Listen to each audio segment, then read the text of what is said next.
Good afternoon, aviators. This is your pilot, Quentin J. Parker. And today's hop has me returning to Block Island State Airport. This custom scenery is by Gutenshmeis, who's seen fit to follow it up with a render of Montauk Airport. So, that's where we're going. I almost flew either the SR-22 or the V-Flight Air Arrow again, but I thought to give them a rest and fly the Piper Archer III by Just Flight and Thranted Design. The last time I flew this for the logbook was log 55.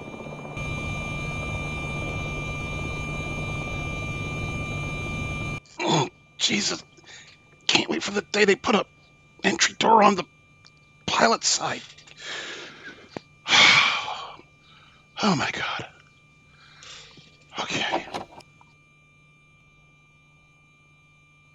I'm going to do a full startup. Confirm the parking brake is set.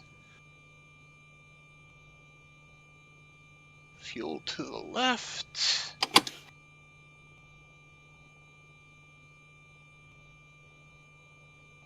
Yeah, I'm still checking the AC with that big-ass air conditioner in-op label right there.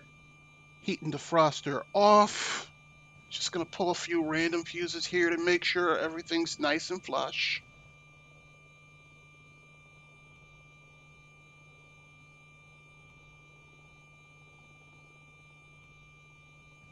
We look like we're ready to go. Mixture rich. Crack the throttle. Double check the parking brake. Make sure the rudder trim is centered.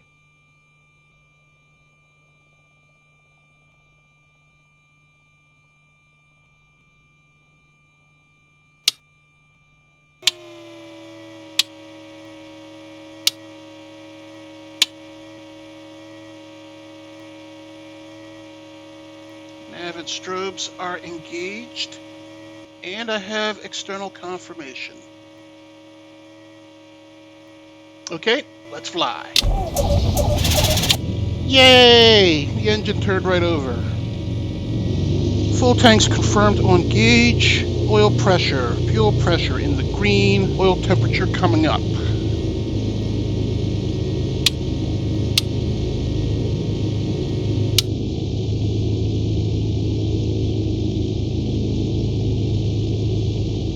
And let's plug in the headsets.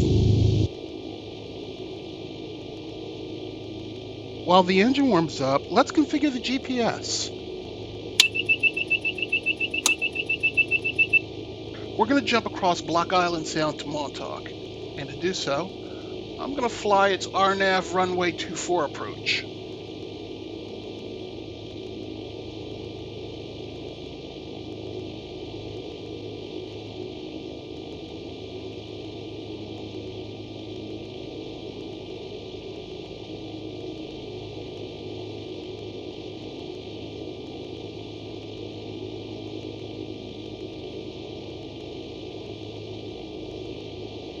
Basically, track outbound on the Sandy Point VOR, radial 316, for 7 miles to the Cutix fix, then come left to 242, and ride that heading all the way in to Montauk's runway 24.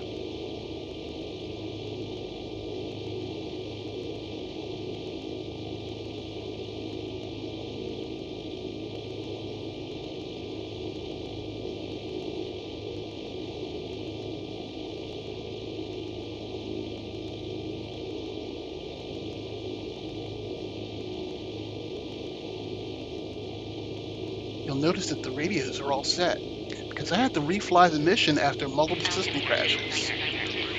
More on this later. Automated weather observation, Block Island State. Wind calm. Visibility more than 10 miles. Sky conditions, view at 6,000. View at 20,500. Temperature 14. Dew point 1. Altimeter 2992. Alright. Check the brakes.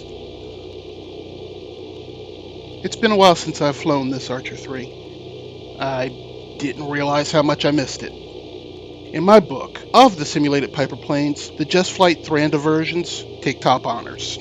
But I know it can be done better, and find myself really wanting some developer to take on the project.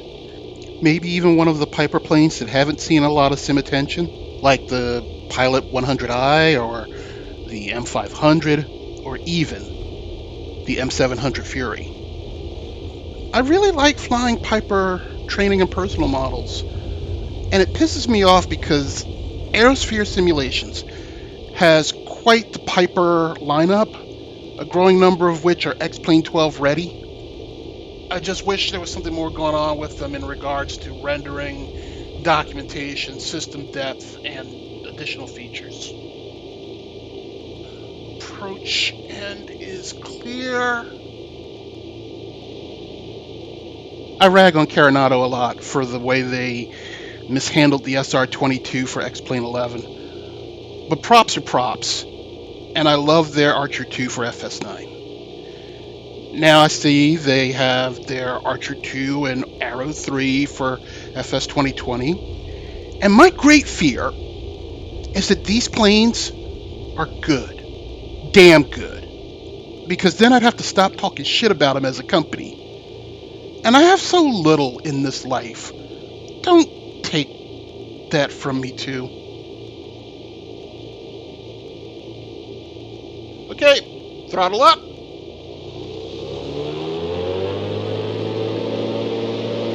And we are generating takeoff power.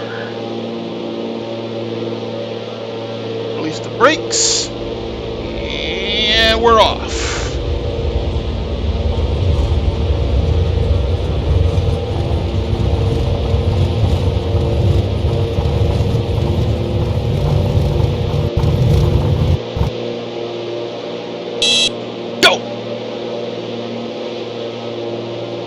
Checklists are important. I didn't check the takeoff trim or engage the fuel pump.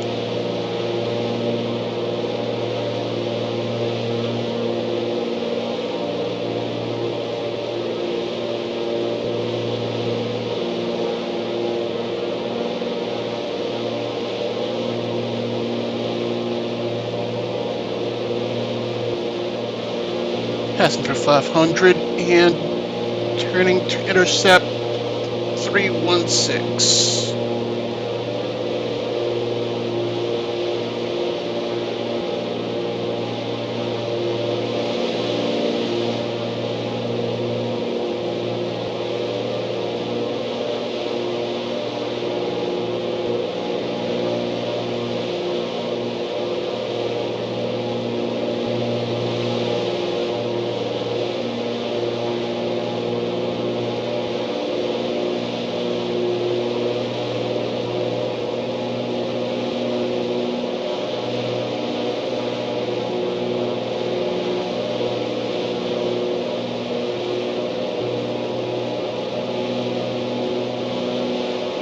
We're just going to hold this course until the needle starts moving, and I'm going to double check my position using GPS.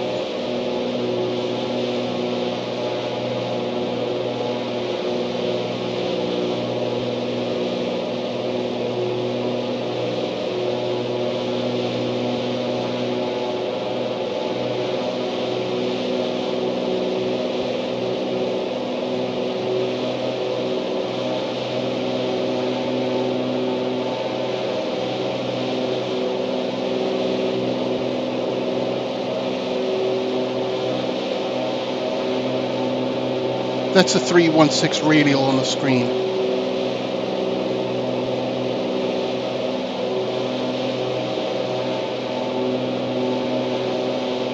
I'm just going to roll right into 316. And you can see the VOR needle indicating our position as well. Passing through 2,000, I'll level off at 2,500.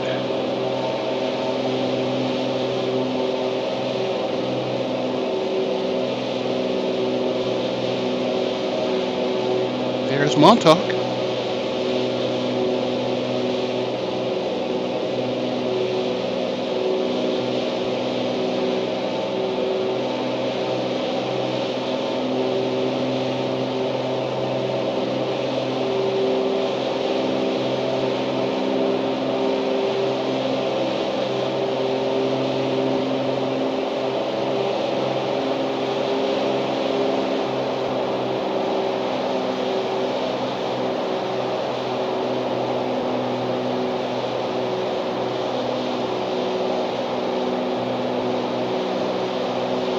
There's the Qtix fix, confirmed by the DME.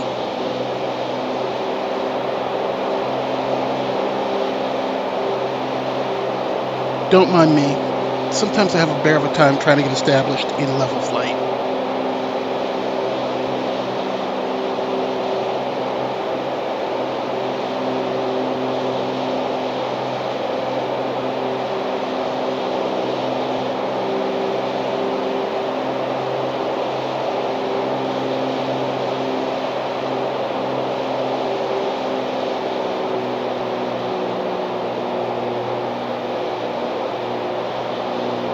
With this much water between me and Montauk, my first instinct is to fly a little higher, but by the time I got to a more reassuring altitude, it'd be time to descend.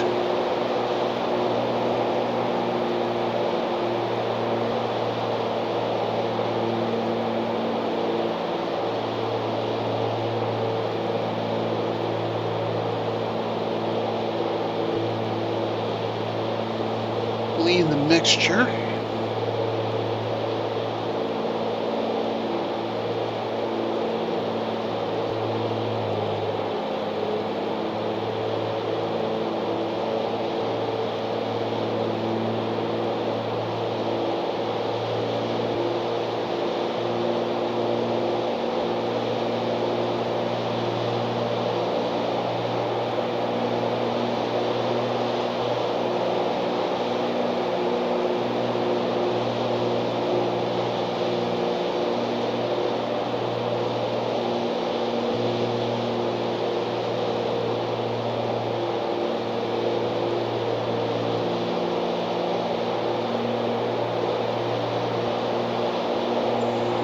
We're going to hold heading 242 all the way into Montauk.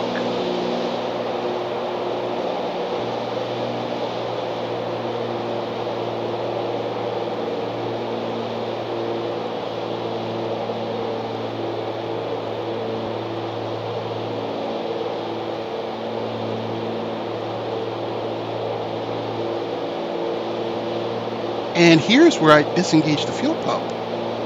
If I followed the checklist and engaged it.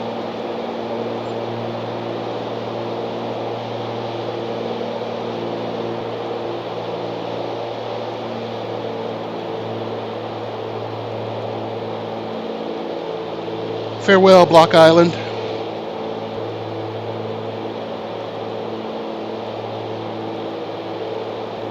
Alright, so I've had a chance to fart around with Gutenshmeis' Montauk scenery, and I really like it. This may seem trivial, but he does one thing that, as far as I can tell, no other Montauk scenery developer has done, and that is he's included the dunes. Asobo and Microsoft, Skytitude, X-Plane 11 and 12 all leave that area flat. I can tell you that the dunes are a big part of the airport's charm. When you're approaching runway 24, coming off the water, it's just a nice little extra. It's almost like landing at St. Bartholomew's. Not quite.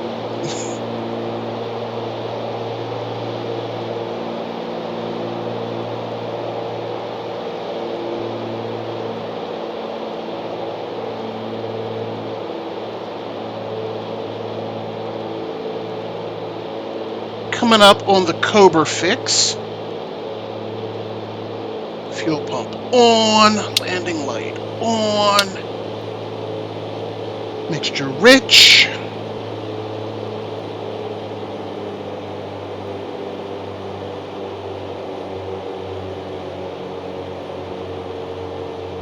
Whoops, got a little off course there.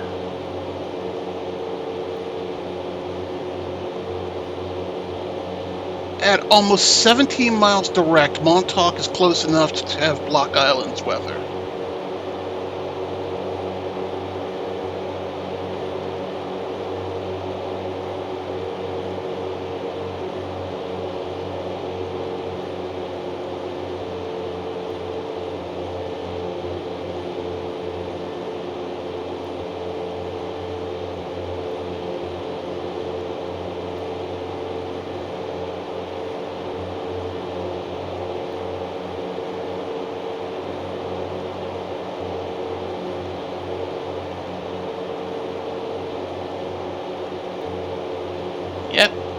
There it is, straight in approach.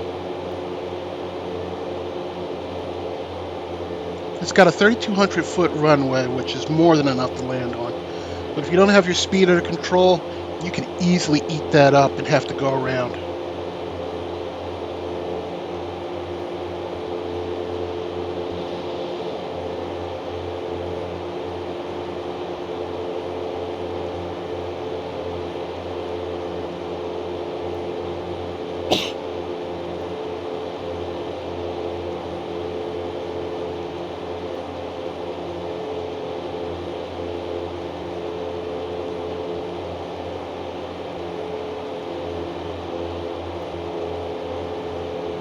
Depending on the day and season, it can get busy, so you gotta be on CTAF and keep an eye out.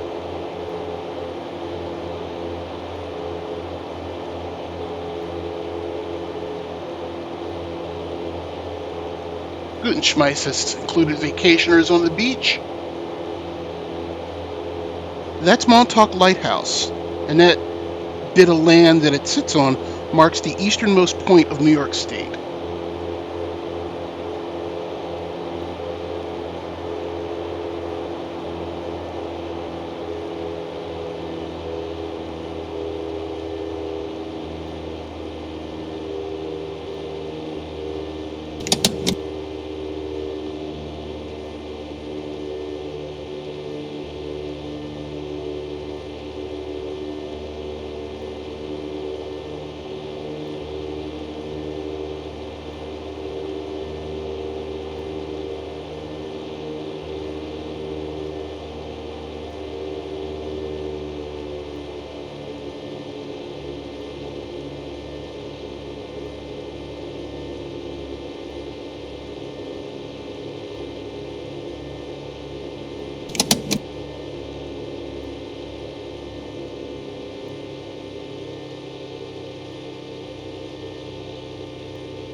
Yeah, this is the good stuff right here, baby.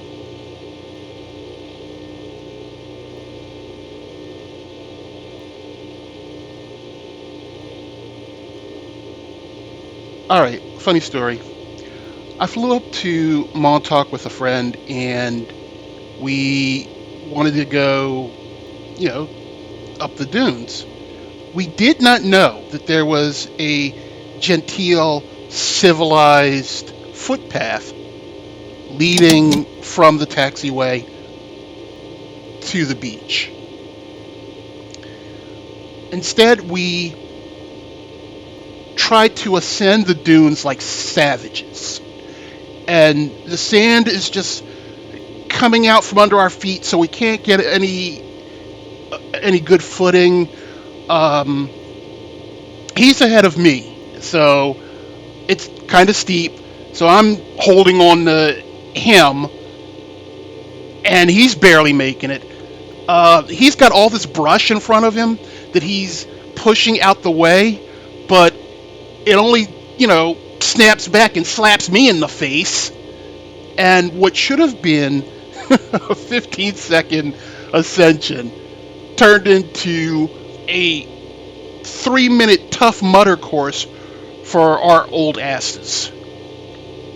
However, when we got to the summit, when we got to the top of the dunes, it was worth it. It was worth it. We just kind of stayed there. Didn't say anything. It was just two dudes enjoying aviation and the view. It was a good time. I was still pissed when I found out about that footpath, though.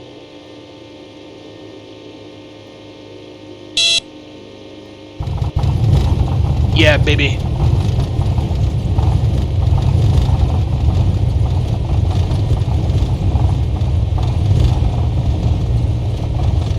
There's a particular font or typeface used for the runway numbering, and the threshold and aiming point markers are striped, not solid. I like that he did that right.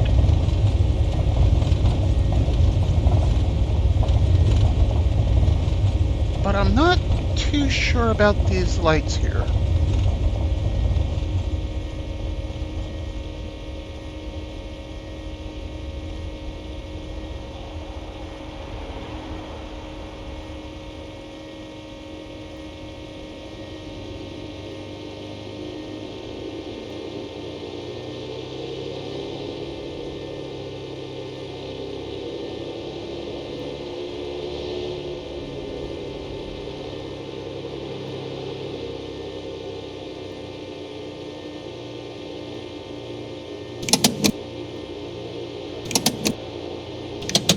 All right, flaps are up.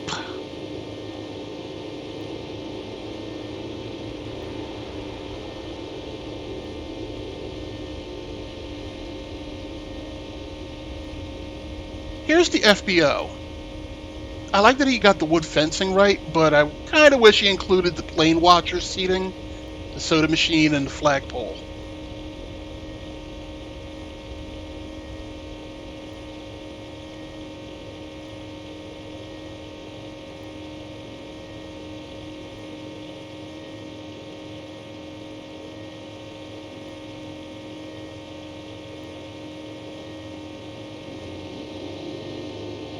Let's shut her down and give the scenery some love.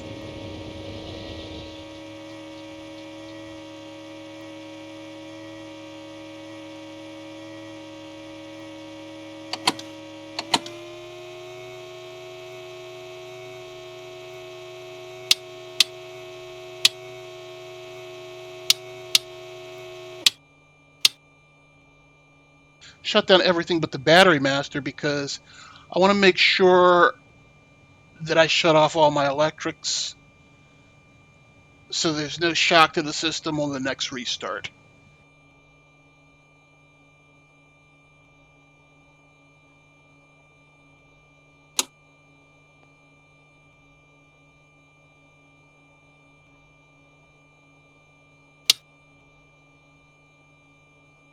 Let's get some air in here.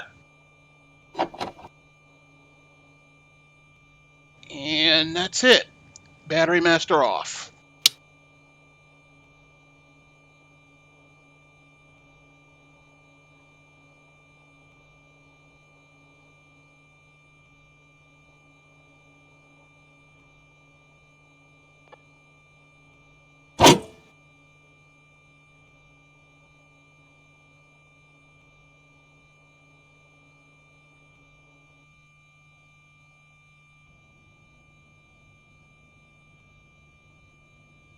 The plane's tied down, so let's take a walk.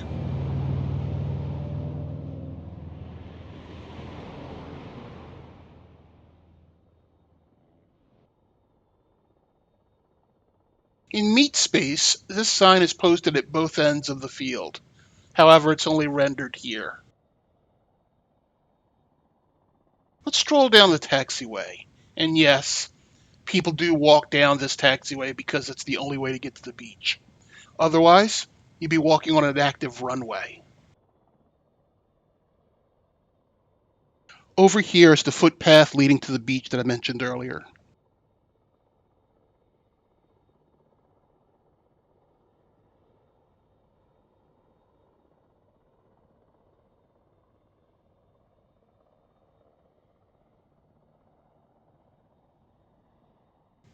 I stood right here and caught some sweet video in 4K of planes coming over the dune and touching down. Was it safe? Probably not. Was it smart? Debatable. Did I get some bitchin' video? Hell yeah. I would show it to you, but I can't because they're on the drive that I can't get into.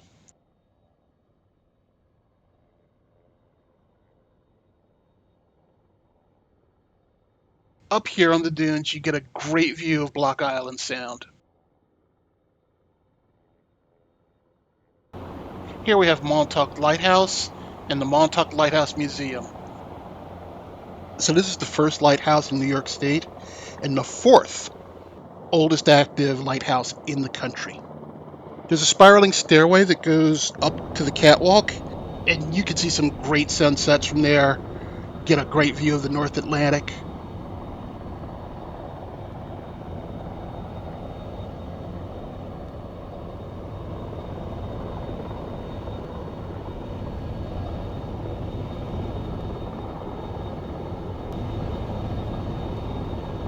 Is that the Millennium Falcon cresting over the tree line? Nope.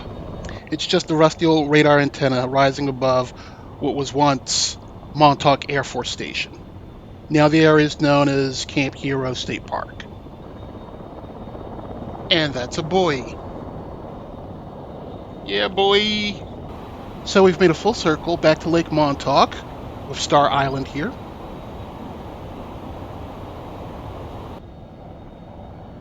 This area features this quaint eatery, a highly walkable marina, and various real-world yacht club buildings.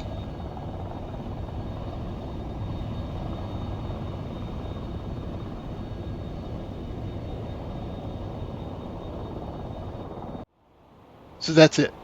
Gutenshmeis' render of the area gives it some character while improving upon the native scenery. One more time up the dune before we leave, because it's my favorite part. There's some visible incompatibilities in the way orthographic images lay in X-Plane 12. So here are some issues that need to be addressed.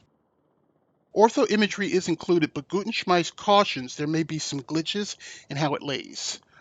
I think he meant where the cliffs meet the water. Some users, myself included, got missing file errors on installation. But my biggest concerns are, 1, I'm experiencing 30-minute load times for this scenery, consistently. And 2, X-Plane crashed whenever I tried to use the replay function. This is why there are no external in-flight shots and why I had to fly this hop twice. Still, I'm looking forward to any fixes Gutenshmeis applies. That said, if you can run the scenery, by all means, do so. All right, this has been Quentin J. Parker, your pilot, and I will see you guys in X-Plane 12.1. I'm out. Be well, guys.